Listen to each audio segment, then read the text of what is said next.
Global studies show that for most of the world, freedom has been in decline for many years. Add to that an economy consolidating under larger companies, with consumers seeing their purchasing choices restricted. Small business optimism is now at its lowest point in 10 years. Nearly 2 in 5 small businesses could not pay their rent in May. Consumers are having choices taken away from them, especially if the product they want runs on fossil fuel, mainly because of those in power supporting the belief in a man-made climate emergency. Energy analyst Dr. Marlo Lewis accuses Washington of trying to regulate the fossil fuel industry out of the economy. This has put a big damper on capital investment in oil companies, natural gas companies. It's also made it very difficult for a coal company in particular, but even for a natural gas company, to get a substantial loan from the banks. Driving energy costs up and the reliability of the nation's power grid down. Christian civil liberties attorney John Whitehead takes the radical view that the Constitution has been effectively terminated because so much of it is now regularly ignored.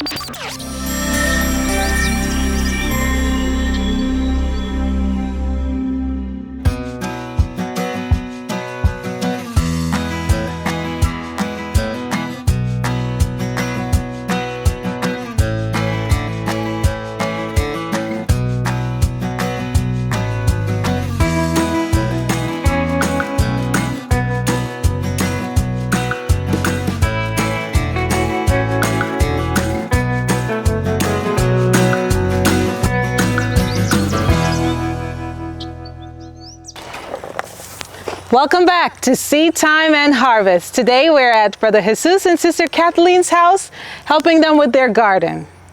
In this bed we're going to add some of the marigold, peppers, and the watermelon. The watermelon, of course, are going to go over the side. So you're going to put those over there on that side. How far should I place them? Yes, you're doing good, about a foot apart. Actually, put them a little more because you have 3 plants. And that one has 2. So put that one with 2 all the way at the end. Okay. With 2 right there. And then this one closest to it, about a foot apart. And then this one right in the middle right there. Right here. And then that one has 3. So we're going to separate those. So this one has another one. Yeah, I'm going to put the squash on this side. Okay. Now I know we try not to plant too many of the same variety in the same bed. But what we're going to have to do to minimize pests and diseases, just keep up on our neem oil. Okay. And then we're going to put rosemary in the middle. Rosemary in the middle? In the middle of this, where you put the watermelon. Okay. So you're going to put about 4 on that side. In between? Yes. You try to put your flowers just at the end. Do you want me to bring this one down a little bit, or are we putting something else in here? We have 3 plants in that one, so we have to make space for 3. There's 3 in here? Yes. Oh, wow. Yes. So put 1 right there. Actually, we could put 3, and then 1 right here. Gonna put a rosemary there. You've got 2 in this one. Yes, that one has 1, and then the last watermelon has 2. We're gonna put that one. Pepper. Pepper. We have a lot of squash. The peppers go about a foot apart. Okay. You may have to get stakes to support your peppers. Okay. And these are all bell peppers? They're all different varieties. Some are bell, some are hot. Okay. I think I've got cayenne in there. All right, Tabasco pepper I'm gonna put to the side because that's a shorter variety. The bell in the middle. And this is cayenne I'm gonna put out. All right, bell right there. Squash right here, bell. That's another bell. This one is also a bell pepper? Yes. This one is a red bell. Okay, so that's another bell and the Tabasco. So I have good spacing on these. Your peppers, if you give them, give them space, but let them support each other. Okay. And then of course you're going to stake it. So as they grow, they'll just grow together and strengthen the plant so they're not, floppy. As there, you see how long they are? Yeah. So they're going to be very floppy. So the closer you put them together, I mean, you give them enough root space for the roots to grow, but close enough so that they can support each other. All right, so Some garden tools. Got if- a little shovel. Like if you need it, I really don't need it. Okay. But it's very simple. When we're going to start with the bell first, start from the middle, work our way out, and that will give us a good distance of where to put the melons. And then of course we're going to leave this side for you to put some seeds in. Okay. That's going to be our last plant. It's very easy. I always tell people the most important thing about transplanting is to make sure your plants are wet. Okay. Because of course the root does not get damaged. So you squeeze the pot, you pull out your plant, and you just make a nice little hole to house your plants. If you want, you can disrupt the roots. I try not to. I try to let them remain intact. Okay. Yes, I try to let them remain intact. Some people say, hey, move the roots to encourage them to go out. But once the roots realize that it's no longer contained in the pot, it's going to start to go out. Yes. And I guess too, if you loosen the roots, it actually makes it kind of crumble, right? It does crumble. So just equal spacing in a row all the way down. Now, if you were doing square foot gardening, we could fit a lot more plants in this bed. But with the amount of plants that you have, we'll just take advantage of this space. Okay.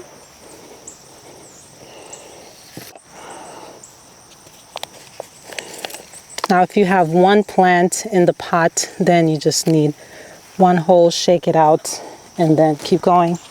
But as we have some pots with more than one plant, then that's where we're going to have to be very careful separating the roots. That's the only time I really separate roots is when I have more than one plant.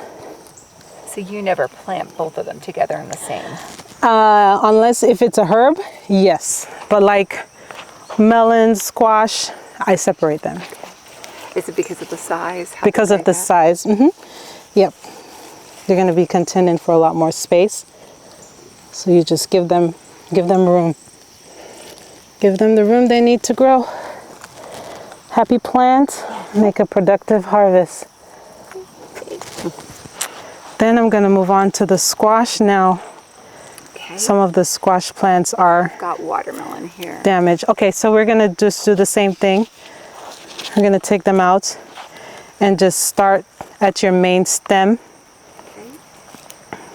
and just try to separate. Now these are you have to be very gentle with these because they're delicate. The stem, of course, is very delicate. This one is already broken until it was broken in transportation. So something like this says? Yes. Yep. And when I do that, do I want to move this plant somewhere else? Or? Yes. You're going to put one right there and then one over there. Right there. Then you just make your hole and do your best to try to support it along the root, along the vine so it stays upright. If you have leaves that you remove from your plants, instead of dropping them on top of the garden, just bury them. Those will add to the soil. Is this in the right places or do I need to move it? That's good.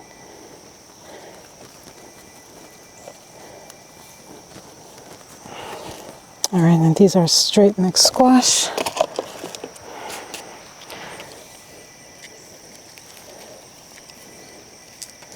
And you just turn it, you want to encourage it to grow out, so we're going to just put it in that direction. This one as well, is that in the right direction? That's good. It's pointing out. That's where the plant is going to go.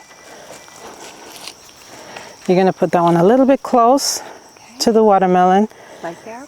Yes, because the watermelon is going out of the bed, and that one is going to stay in the bed.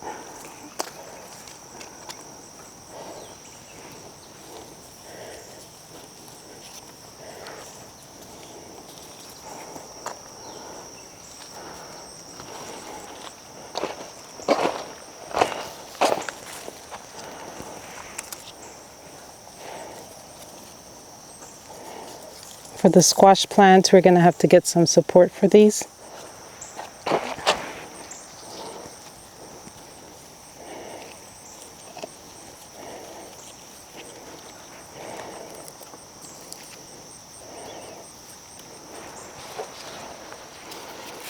Just when they have the yellow leaves like that, is that okay? Just leave them like that You can remove it and then just bury it. and just bury it. Those are the first leaves of the plants.